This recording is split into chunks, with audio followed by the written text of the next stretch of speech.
Outro pé. Nossa, essa menina nossa, é muito inteligente. Você vê que ela sabe o que ela fala. Ó. Ele é o Kiko. O boi. Tem um machado assim. O boi. Quer machado? Quando você vai fazer o aniversário do Chaves? Você é fã dele, né? Seu marido. Ó, você quase derrubou a câmera. A culpa é sua. Aham. Porque não sabe dele. Fica parecendo na minha machado. A boca. Fran. A roupinha do Kiko ainda não sabe dele. É, eu acho que só não Sério? O roupinha do Kiko é tão grande assim? Dá uma Ela tá olhadinha. esperando passar o tempo e depois vai falar, não serve, não dá pra fazer. Ela não quer ver o ralhão de Kiko. Coloca Não queria que ele o nome, perdesse a roupinha então. do Coloca o nome dele, então. Simba. Não, Nem e super não. Vai Não, perder. mas Já eu vai perder. eu Os acho dois. que tem que fazer aquele coisa, pôr a Radassa, ele, porque eu queria um vidinho desse, entendeu? Radassa, ele e a Briana Ah, mas a e gente- você. É, então. Fazer. O quê?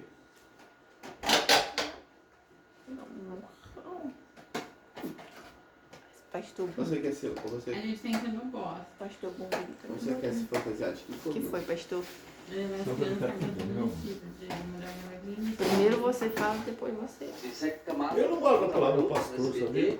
Mas tem essa O pastor referência também é e Jesus. tem histórias ao lado de Olha o Silvio, né? Silvinho. Todo o Brasil sentindo. Nossa, olha o você Kiko. também. Meu A gente Deus. está na mesma vibração. Olha a cara do Kiko. Parece que um saiu errado, escrito errado. De respeito e de admiração. Nossa. Michel Simone, Sei, eu- todo mundo está assistindo aqui agora. A gente sabe o quanto ele foi importante. Para agora, E aí, você você tem razão vai quando começar você a fala aqui, gravar. para nós, para Sempre. É, saiu o T errado. Mas amém, o outro tá certo. Pode pôr pra gravar, filho. Já tá gravando. Gravando? Ó, fica aí. Parece apresentação de escola. É o Tata Show de pastor. A mulher do pastor, toda mal acabada. Toda rabiola. O pastor de short e a mulher do pastor mal acabada. E o pai do pastor é muito. Mal acabado também. Amém. O filho do pastor tá arrumado. Ah, tá. Hoje eu trouxe Não uma. parece erro lá. Você vai chamar a gente. Chamar eu pra fazer pergunta. Sem perguntas. Hoje o título da minha mensagem é Nossa Maior Conquista. O A saiu errado nesse Opa, slide errado. porque bugou. Vai pro lado, tem que ver. Nossa Maior Conquista é o título da mensagem. Eu trouxe essa mensagem, eu estudei essa semana, ontem aconteceu coisas que também influenciaram na mensagem, mas Sério, quero saber. vai ser segundo a vontade de Deus. O que aconteceu? Vou continuar, vamos ver correndo. Para começar a mensagem, eu vou abrir, vou colocar aqui no slide também para vocês verem, mas em Gênesis 13:14, que diz: Depois que Ló foi embora, o Senhor Deus disse a Abraão: De onde você está? Olhe bem para o norte e para o sul, para o leste e para o oeste. Eu vou dar a você e aos seus descendentes para sempre toda a terra que você está vendo. Essa mensagem, quando Deus chama Abraão, Abraão sai de sua terra, Deus chama ele para uma terra desconhecida. Sua parentela. Ele sai da sua terra juntamente com seu primo Ló, a quem ele tinha um carinho, só que ambos, eles eram muito ricos. Ambos, tanto Abrão quanto Ló, nesse momento ele ainda se chamava Abrão, eles eram muito ricos e suas ovelhas, seus animais estavam populando demais aquele terreno, então não dava mais para Abrão e Ló ficarem no mesmo lugar. Então Abrão e Ló dialogam e vêm. Abraão deixa Ló ficar com a terra que ele escolher. Abraão e Ló escolhem uma terra melhor, aparentemente melhor do que a que Abraão ficou. E aí eles se separam. A partir desse momento, Deus retoma a falar com Abraão e fala isso, que aquele todo aquele terreno que ele estava vendo ia ser dele. Ele ia ter aquela terra como dele. E mais do que a terra, que era o que mais Abraão queria, era ter filho. Que ele ia ser um pai de uma grande nação. No momento ele se chamava Abrão, né? Que se diz como pai de um, ou pai de um povo. E Deus, de mais tardar, muda o nome dele para pai de uma nação. Só que, engraçado que ainda ele nem tinha o primeiro filho. Ainda recebeu a promessa e não tinha recebido esse filho. E Deus já adiantou, falando que ele ia ser o pai de uma grande nação. Que o povo dele ia ser incontável como a poeira, a areia do mar, o céu, as estrelas no céu. E essa é a promessa que ele recebe. Agora eu queria perguntar para vocês se essa promessa, não ainda da nação, quero saber se essa promessa que está aqui na TV, se quiserem ler de novo, foi cumprida? Deus cumpriu essa promessa? Sim. Deus realmente deu essa terra para Abraão e para os seus descendentes? Posso falar? Pode. Aí nessa história, bem agora, não tinha nem pensado, mas nessa história, eu amo o Espírito Santo, por isso que eu falo, Senhor, o Espírito Santo vem aqui. Mais uma vez, entro na tese do que eu falei ontem, sobre reconhecimento. Não falei de família, falei de reconhecimento. Eu não estava pensando nem na minha esposa. Chegou a Arca de Noé aqui, o elefante. O elefante foi embora? Não, eu quero que o senhor só me responda. Isso, eu vou Não, só me responder responda. Sim ou não? Não. Entregou a terra para os descendentes? Eu posso falar sobre isso um pouquinho ou não? Pode. Eu só queria... É que eu vou depois Isso. mais tarde. Não, mas eu vou falar Poderia bater o vou que falar o de senhor vai Ló. falar. Não, eu vou falar de Vai Ló. falar de Ló? É. Tá bom. Eu não vou falar daquilo lá. Espera. Ansiedade, espera. Deus deu 2 ouvidos pra gente ouvir melhor e falar menos. Ah, pai, você não usa isso. Infelizmente, se eu usasse isso, minha vida talvez seria mais tranquila. Não sei como seria a sua. Não, escuta, não tem Isso. problema Não, com isso. É então só que eu queria deixa eu- decorrer só a deixa eu pregação falar. e depois Só a vou gente falar vai de Ló. bater. Quando você começou a falar, eu pensei assim, nossa, será que o Alejandro vai deixar a gente falar? Porque eu não queria interromper. Sinceramente, eu não queria interromper. Mas a hora que eu li isso daí e lembrei que Ló também fez uma grande geração que se chama Moabitas. Sim, né? Os Moabitas e os Midianitas. E os Midianitas. E na verdade ele fez 2, né? Uhum. Mas é isso que eu falo. Não estava nem pensando em mim quando eu falo sobre peso, né? Peso. Ter filhos e mulher, ter família é um peso, né? Abraão saiu da sua parentela e foi para uma terra que eu te mostrarei, que Deus ia mostrar.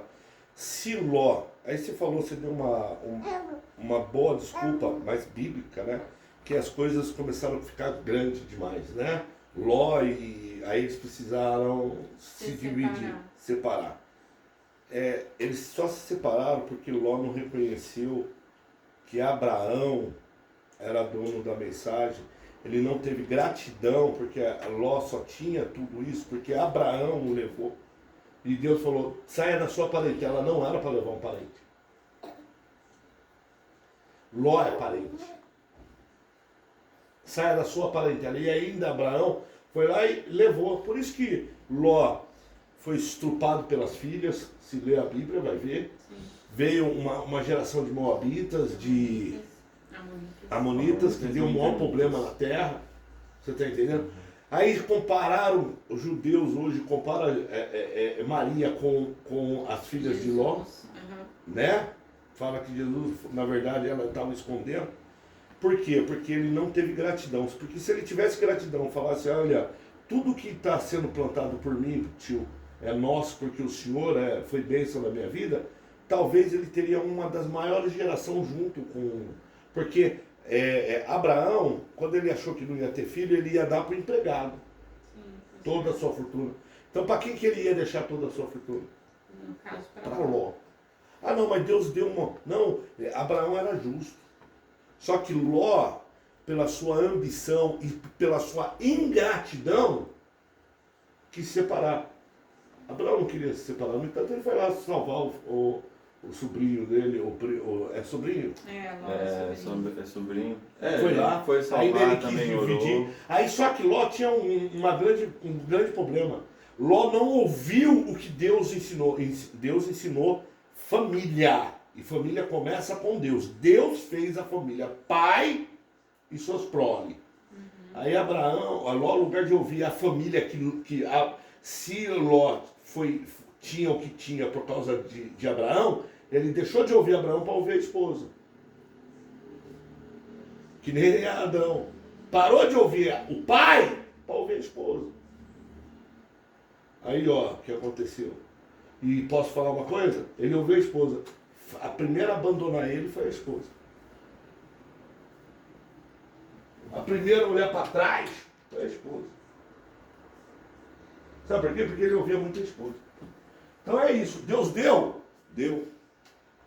E deu mais. Hoje, todo cristão é reconhecido como filho de Abraão.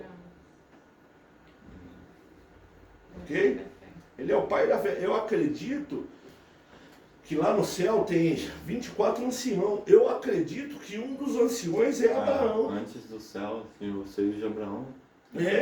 Deus criou os seios aparentemente de Abraão, comandava. falando assim, ó, seios Aparentemente chama ele- acolhedor. Aparentemente ele comandava, porque quando o rico pede, é Abraão que vai E o conversar. rico fala, pai Abraão.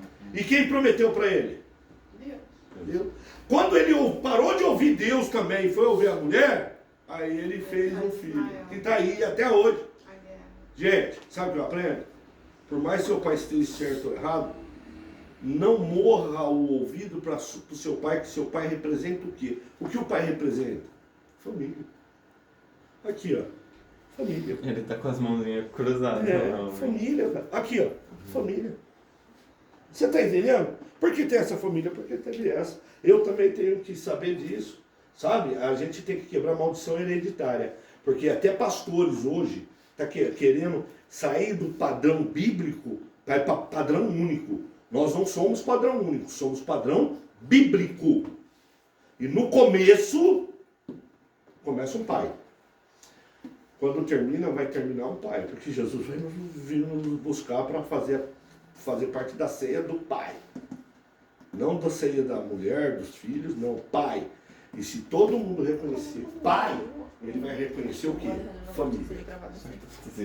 Nossa, eu pulei. Eu quero pegar isso, mas o senhor não deixa. Então foi Deus, tá vendo? Tá confirmado. Calma, meu povo. Amém. A minha pergunta é, Deus cumpriu essa promessa para Sim. Abraão? Deu toda aquela terra que ele viu?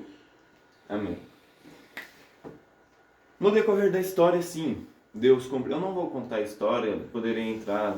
A Bíblia é cheia de histórias, que bem isso que a gente pode ter mais cultos mais pra frente, sempre. É muito bom aprender. Mas eu não vou entrar, por enquanto, na história tanto de Ló, tanto de Abraão. Eu vou só decorrer rapidamente e o básico, só para explicar. Deus, sim, cumpriu essa promessa. Deus deu Isaac para Abraão. Abraão teve Isaac. Isaac teve Jacó. Jacó virou Israel. A terra de Israel hoje em dia leva o nome do terceiro, do neto de Abraão. Jacó teve José. José foi para o Egito. José lá no Egito, o povo hebreu cresceu muito, até que chegou um faraó que não conhecia a história de José e como José tinha... Ó, só vou fazer uma adendo, quero que fique na gravação. Seu filho te ama. Tá olhando? Não, você fala, ele olha pra você e quer chegar perto de você. Ele começa a balançar o braço, você viu? Aí agora eu tô dando risada pro meu avô. E esse faraó, quando chegou no poder e não conhecia como que José tinha ajudado não, tinha salvo o povo do Egito, né? Ele acaba escravizando o povo judeu, o povo hebreu, porque o hebreu crescia muito mais do que os egípcios e os egípcios eles ficaram com medo desse povo. Então escravizaram esse povo. E daí novamente o povo que tinha a terra prometida por Deus perdeu essa terra. Eles eram escravos novamente, porque abandonaram sua origem.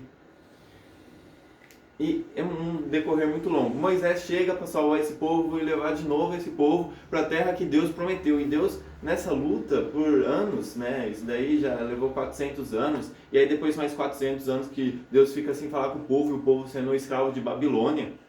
E o povo no deserto antes fica 40 anos correndo no deserto, andando em ciclo, por 40 anos porque era ingrato, e isso daí dá uma longa pregação, mas eu não quero tocar nesse ponto ainda.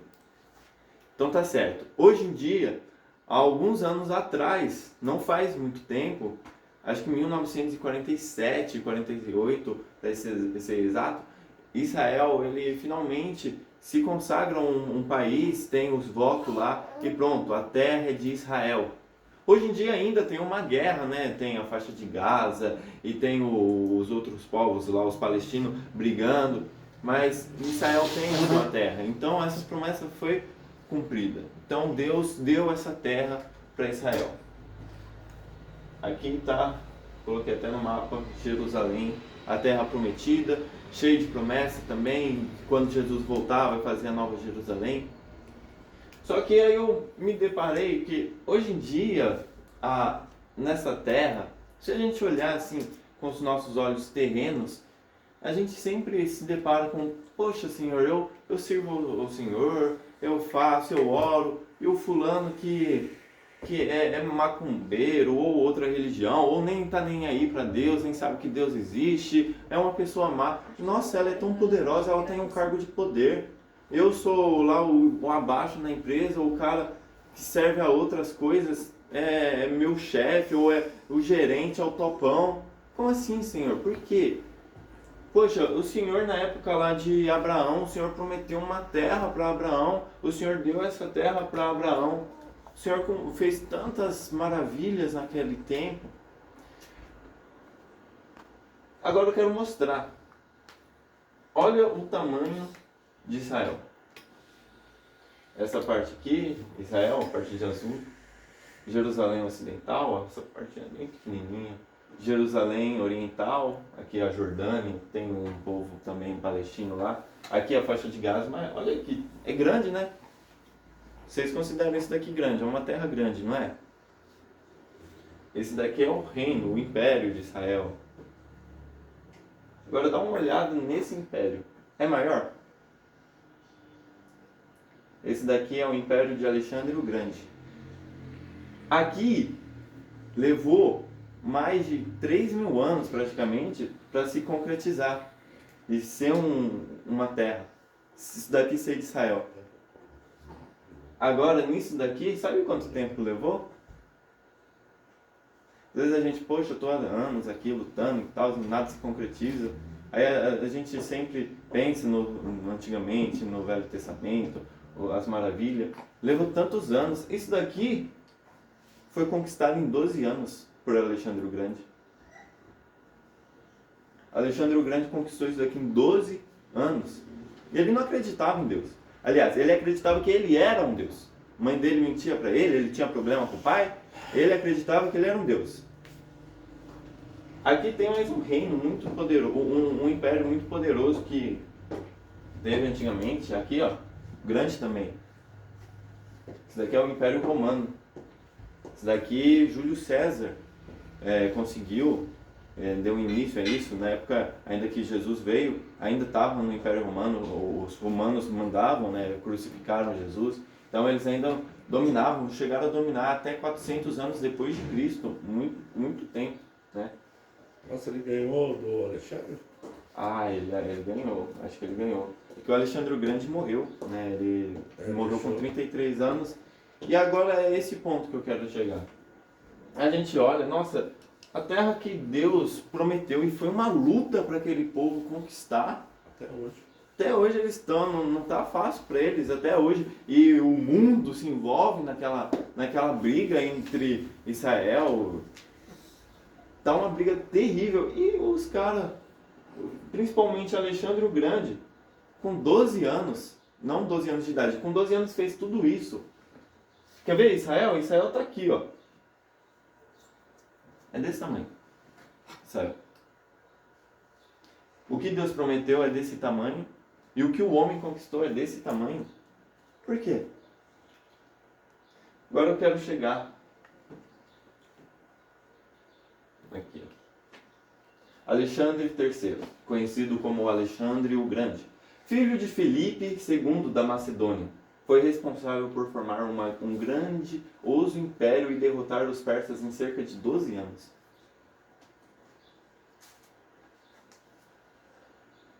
Nos olhos terrenos, parece que, poxa, esse cara conquistou tanta coisa, né? Nossa, ele foi poderoso. Ele foi poderoso aqui. Por quê? Só que aí tem a história dele. Ele morre com 33 anos. Ninguém até hoje sabe se ele foi envenenado ou se ele só teve uma febre. Quando ele morre, ele responde para os oficiais dele, se juntam lá. Ele já tinha um filho, eu acho. Ele tinha um filho. E perguntam para ele quem que vai tomar conta daquele poderoso império que ele construiu. Ele responde o mais forte. Assim, iniciando uma grande guerra para saber quem é o mais forte. Não sabiam quem era o mais forte.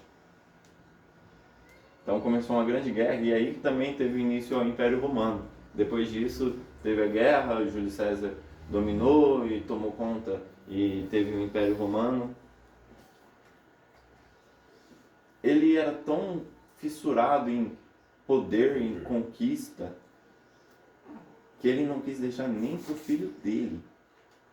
Ele não tinha amor pelo filho dele. Ele amava a si mesmo. Ele amava a si mesmo e achava que quem deveria dominar mesmo não era o filho dele por ser filho dele. Não, é o mais forte. Se o filho dele for mais forte, que domine. Mas se não é mais forte, se não tem, acho que ele nem tinha idade para ser o mais forte, não vai dominar. Porque para ele era guerra e força, e ele era o melhor, e só o melhor tem que estar no poder. Ele não tinha Deus como mentor, como alguém para se respaldar, para acreditar e para dar um mérito que realmente é de Deus. Ele pode ter conquistado tudo e morreu com 33 anos. Agora onde ele descansa? Eu não sei. Júlio César, o líder mais poderoso da Roma antiga, foi esfaqueado até a morte em 44 a.C., no interior da Cúria de Pompeu, um grande salão retangular onde o Senado romano se reunia. Outro que morreu pelo Senado. Ele tirou o poder do Senado e o Senado esfaqueou ele. Só que o que mais me interessa nisso, todo mundo morre, pode acontecer, mas o que me interessa é o que aconteceu com ele.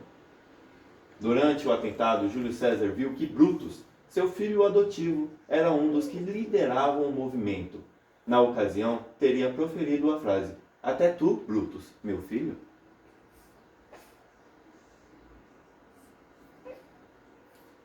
Sabe, a gente pode conquistar tudo, tudo na Terra. Ele conquistou um grande império, ele tomava conta do grandioso império. E quem liderou a vingança, o atentado contra ele, para tirar ele do poder, foi o filho adotivo dele. E a quem dá para entender nessa frase final, a quem ele amava muito. Agora eu chego no versículo principal que eu quero trazer a palavra. A palavra vai começar agora, em 1 Coríntios, capítulo 15, versículo 19. É o versículo que eu ia dar início, mas achei legal dar uma demonstração antes de toda a história. Deus.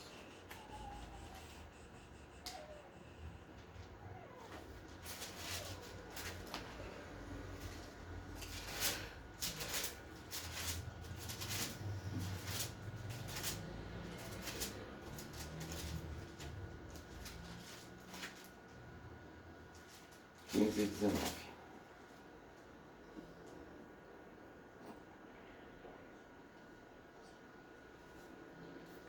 Se esperamos em Cristo só nesta vida, somos os mais miseráveis de todos os homens. Eu acho que o meu pai trouxe uma palavra esses dias e depois tocou até nesse assunto e falou que queria que eu trouxesse uma palavra. Aí eu estava com essa palavra em mente e aí, pensando nessa palavra, eu comecei a pensar em outros impérios e toda essa historinha que eu trouxe. Então, eu vou trazer a palavra baseada nesse versículo. Vou deixar até aqui a imagem melhor. Nossa, desligou o negócio. Ah, não, só bloqueou. Deixa aqui a imagem lá, o título. Agora a gente volta pro título da pregação. Nossa maior conquista. Quando Paulo escreve a carta para Coríntios e diz que se esperarmos em Cristo só nessa vida, a gente é o mais miserável de todos os homens. Dá pra gente entender o porquê que esses impérios tão grandes dominaram praticamente o mundo. Também teve o Império Mongol, que foi o maior de todos, e acabaram se finalizando, foram destruídos. Em um certo tempo eles foram destruídos e dominados por outros e divididos. E Israel tá aí, continua na luta, mas é uma terra que eles têm. Era um mas povo nômade. eles moravam em tenda e Deus deu uma terra para eles. Agora, se for nesse quesito, nossa, vai ficar bugando. Se for nesse quesito, ainda dá pra gente questionar, poxa, mas beleza, Israel, mas olha aqui o tamanho do Brasil perto de Israel. Olha o tamanho dos Estados Unidos perto de Israel. Olha a potência que os Estados Unidos é. Olha a potência que a China está se tornando. Olha a potência que a Rússia é. Poxa, e Israel que é amado, querido por Deus. Por que ele é tão pequeno? Por que ele está tão sempre em guerra? Porque se esperarmos só nesta vida, a gente é mais do que miserável.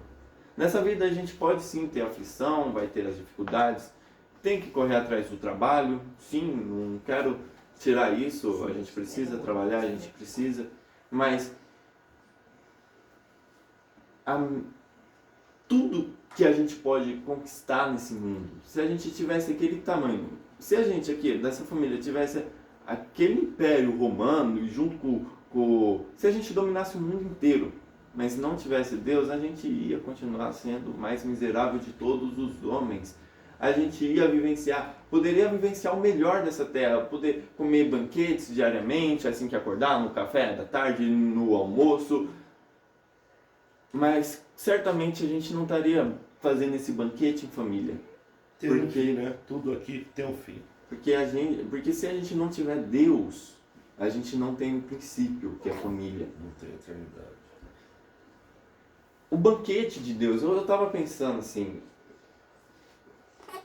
sabe a melhor coisa que a Bíblia diz que o céu é inimaginável, o que tem lá é inimaginável. Mas sabe o que eu acho que é a melhor coisa do céu? E eu posso usar um texto bíblico para falar isso. Sabe o que a gente vai vivenciar no céu? Que é a melhor coisa que a gente pode ter? Assim, a família. A gente vai ser todo um corpo de Jesus Cristo, a gente vai ser toda uma família. E aí a gente não vai ter os problemas, não vai ter as dificuldades, não vai ter as brigas, não vai ter as intrigas, que são coisas que acabam com a família. O medo. Lá a gente vai poder vivenciar o princípio mesmo de o que é uma família. Hoje, a família que a gente vê um espelho embaçado, como Paulo diz, do que é no céu. Oi? Nossa, Lari. Do que é no céu. Então, quando a gente quer desfrutar um pouco do que o céu tem pra gente, desfrute a família. Não tinha família, é verdade, né? Quer saber um pouco como é o céu? Quer aprender a viver no céu? Se você não souber viver em família, você não vai saber viver no céu. E tem muita gente que possa ouvir isso e vai falar assim, então o céu é o inferno, porque minha família é o inferno. Porque você não tem família. Se a sua família é o inferno, então não é família. Não foi restituída por Deus.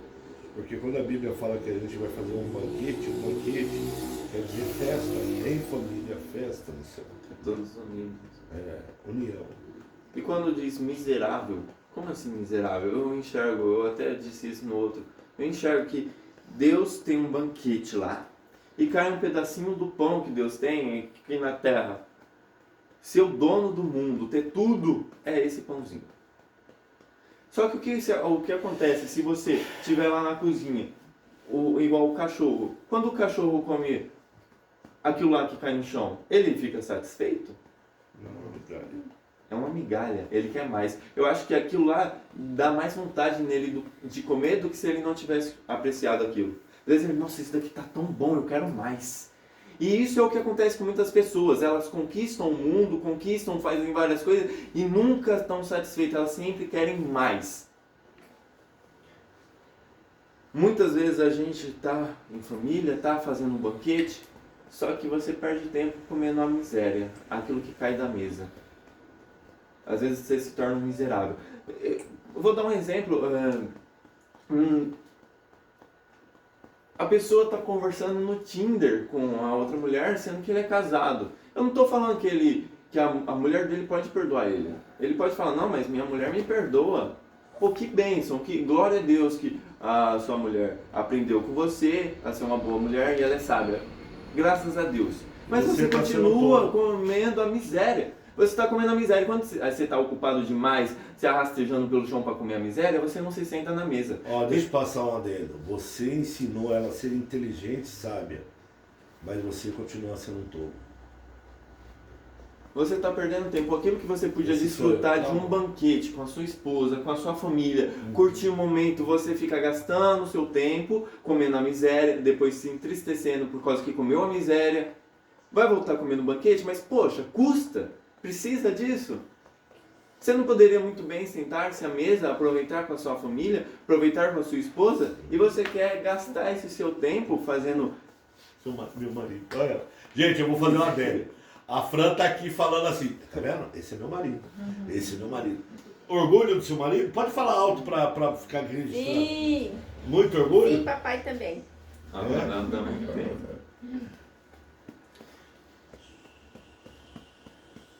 Deixa o papai sem jeito. Ficou sem jeito.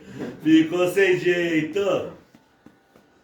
Eu quero que vocês entendam que sempre que a gente está trocando... Eu já trouxe uma pregação no mesmo sentido, mas com outra palavra. Eu acho que eu usei um provérbio de Salomão de jogar joia aos porcos. Mas eu vou trazer a mesma coisa. Porque, é repetitivo, mas é a vida. A vida se resume a isso. Seria mais fácil se as pessoas entendessem que só se resume a isso.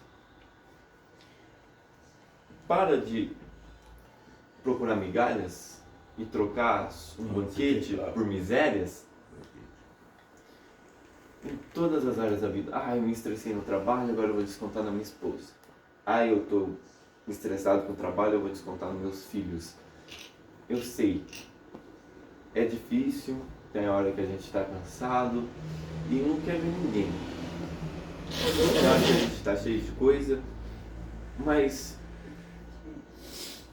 A Arca de Noé voltou. Mas passa. Passa porque a gente tem Deus. Vivenciar em família é o que nos conforta. Às vezes a gente pode estar estressado, tira um tempo, pensa, fica tranquilo, esvazia a mente, volta para a família, volta para o banquete. Estar em família é o nosso banquete. É um pedacinho do céu na terra. É aquilo que Deus falou, olha, o que vocês vão ter aqui é isso. Estar em família, unidos. E aí a gente sempre peca por misérias, peca por migalhas, esquece, aí entra, pode colocar muitas histórias, como de Ló, se ele tivesse ficado, pode entrar Abraão, quando ouviu sua esposa e trocou por migalha, ficando com a escrava, e muitas histórias bíblicas, mas sempre vai se resumir a isso. Se você ler qualquer coisa, vai sempre se resumir a isso. Trocando o banquete de Deus, trocando o que Deus tem de melhor pra gente, por miséria.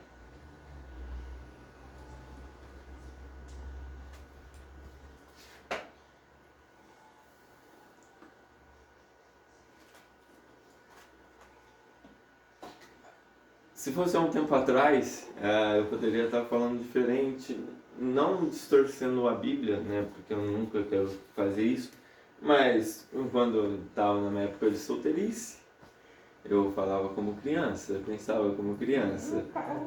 Ela tá toda feliz aqui. Agora que eu cresci, me ferrei. Tô brincando. Então quando eu era solteiro, eu pensei, o amor é um sentimento que a gente sente por... Comecei a procurar coisas científicas que realmente comprovam o amor, mas o amor realmente é isso. O amor é uma escolha. Você escolhe amar e você escolhe deixar de amar. Hoje eu sou muito grato porque eu encontrei a Fran, hoje sou casado com a Fran e tenho um filho com ela. Ih, dançou, agora ele dançou. O que a gente está fazendo é aumentando a mesa. A gente precisa até de uma mesa maior, que a gente está aumentando essa mesa. E uma mesa maior a gente desfruta mais, tem mais pessoas, a gente conversa com mais pessoas, a gente pode se divertir com mais pessoas. A nossa vida é um eterno banquete. Não vamos deixar de comer da nossa mesa para ficar comendo as migalhas que caem no chão. Beleza? As migalhas, deixa lá que depois vai ser varrido, vai ser jogado fora, vai cair no fogo do inferno. Ok? Você entendeu? Jesus Cristo depois vai pegar essas migalhas que caem, que é briga, que é intriga, que é adultério, todos os pecados são migalhas. Vai pegar, vai jogar tudo fora e aí a gente não vai precisar se preocupar com migalhas e com misérias, porque vai ser só a mesa. Vamos vivenciar isso, só a mesa. Esquecer as coisas que são de fora. A menina me chama de bonito, poxa, tô atentado agora. Esquece. Esquece, porque não precisa disso, cara. Você, por exemplo, tem um banquete. Olha o tamanho do seu banquete. Tá entendendo? Aí você vai atrás das migalhas. Também entra, poxa, meu marido merece que eu seja melhor, que eu faça isso por ele, que eu faça aquilo por fica ele. bonita, penteia pelo menos o cabelo. Que eu fique bonita, que eu me importe com ele. Penteia no mínimo no cabelo. Porque- Aí ela porque- não tá mais feliz, não. É algo que o meu pai já fala e que eu vou repetir, que é algo que a vida nos mostra. A mulher, ela tá com o marido e tá toda desarrumada, e aí quando termina com o marido, pra ficar pronta aí pro mundo, ela se arruma, ela se penteia, ela se deixa perfumada, ela se torna a melhor versão de si, aparentemente, visualmente, pra esse mundo. Mas quando tá com o marido, ela começa só a focar nas migalhas, não aproveita o banquete, não pensa, poxa, se solteira eu me importo tanto com o mundo, agora eu tenho meu marido, por que eu não vou dar essa mesma importância, até mais, pro meu marido? Eu só quero fazer uma adendo sobre isso. É muito simples. Você tem que... A mulher que não se arruma pro seu esposo é porque talvez ele não... Ele na visão dela não seja algo importante. É bem isso. Se a mulher for num jantar, ela vai tentar pôr a melhor roupa. Ela vai se arrumar. Se ela for num cinema, às vezes no cinema ela vai se arrumar. Se ela for no shopping, ela não vai de qualquer jeito, né? Agora o marido chega, ela tá de qualquer jeito. O marido tá com ela e ela tá de qualquer jeito. O marido tá com ela e ela tá de qualquer jeito. A gente só fica desarrumado quando acaba a festa. Quando acaba a festa, a mulher vem, nossa, não vê a hora de tirar o batom, tirar as coisas, né? Porque ela quer voltar ao estado normal, porque aquele momento de ápice dela acabou, que era a festa. Né? Ela é convidada para um jantar de gala, nossa, ela vai comprar a melhor roupa. E eu quero que entenda que o marido é o jantar de gala. Se ela não vê que o marido dela é um jantar de gala, ela está casada errado, ela casou mal. E assim o marido. É que o homem, quando se arruma, ele leva 5 minutos. O homem não tem glamour. Glamour tem mulher. Uma vez eu fui levar minha esposa para pintar o cabelo num salão de beleza e ele era homossexual. Ele era gay, né? E aí ele falou, ele chamava Marcondes, né? Gostava muito dele, ele falava assim, cara, ter mulher é chique. Mulher é luxo. Mulher é luxo. Mulher é luxo. Você tem mulher, você tem que... Mulher é isso mesmo, mulher é luxo. Né?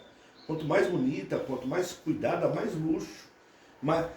Mais honroso fica o seu marido. Quando ela tá, honra também, não deixa, né? Então, veja bem. Então, se a mulher tá de qualquer jeito, ela tá referindo que quem tá entrando pela porta é qualquer um.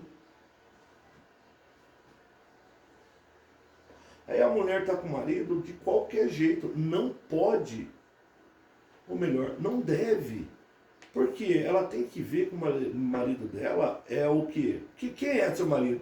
Meu marido é o meu jantar de gala. O meu marido é o meu shopping. Porque eu estou melhor com o meu marido do que estar no shopping. Porque estar no shopping, não vou mentir, eu mando minha esposa pro shopping. Vai, amor. Ela fala, amor, não tem graça. Até com filha, às vezes eu fico, ela vai. Ela, ai amor, eu fui lá, mas não teve graça. Eu queria que você estivesse lá. Porque com o marido, se ela estiver comendo arroz e feijão ou caviar, para ela tá bom. Mas as mulheres daí hoje tá trocando, aí que tô falando. Que nem o Alejandro falou, gente, é verdade. O jantar, por mais que seja de gala, acaba. O passeio acaba. Se você acha que seu marido, que o jantar é mais importante que o seu marido, vai acabar. Porque o marido é eterno. E esse negócio até a morte nos separa, eu não sou a favor disso. Porque eu acredito da instituição família. Deus fez isso. E a Bíblia fala, e viu um novo céu, uma nova terra, e tudo se fez novo. E o que Deus fez no início? Família. Ele começou com família de animais. Não tem uma espécie que é uno. Fez macho e fêmea. Macho. Aí Deus, quando fez o céu, ele fez macho e fêmea. Está escrito lá. Gênesis 1, 26. E Deus criou homem e mulher, e os abençoou, dizendo, tenha muitos e muitos filhos.